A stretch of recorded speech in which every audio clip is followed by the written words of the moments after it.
কোন ধারার প্রথম n সংখ্যক পদের সমষ্টি 2n² + 3 বা এভাবে দেওয়া আছে n × n+2 অথবা n × 2n - 1 এই টাইপের দেওয়া আছে। সেখান থেকে তোমার প্রশ্ন হচ্ছে এটা কোন ধরনের ধারা, অর্থাৎ আমরা এখানে দেখেই কিভাবে বুঝবো এটা কোন ধরনের ধারা, সেটা জাস্ট ইজিলি বুঝে যাবে এটা কি সমান্তর ধারা নাকি গুণোত্তর ধারা এবং সাধারণ অন্তর কত এটা দেখা মাত্র তোমরা বের করতে পারবা। চলো একটু জাস্ট 10 মিনিট সময় দাও। 2n² + 3 যখনই দেখবা তোমরা এখানে এই n এর কি ঘাত স্কয়ার, n এর ঘাত সর্বোচ্চ ঘাত কত,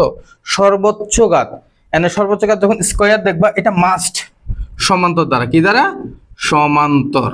এটা অবশ্যই অবশ্যই। এখন তাহলে স্যার এটা কি হবে n × n+2 এটা কি দ্বারা, n × 2n + 2n - 1 এটা কি দ্বারা, দেখো n × n+2 তাহলে এটা গুণ করলে কি হয় n n² + 2n n² +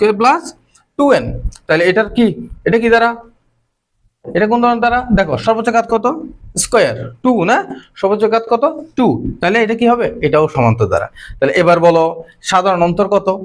সাধারণ অন্তর বের করবে কিভাবে, একদম সহজ, একদম ইজিলি বের করতে পারবা। তোমরা দেখবে প্রথমে এইটার সহগ কত, অর্থাৎ আমরা যে স্কয়ার দিলাম এখানে এই যে স্কয়ারের সহগ কত, এখানে স্কয়ার সহগ কত 2 না,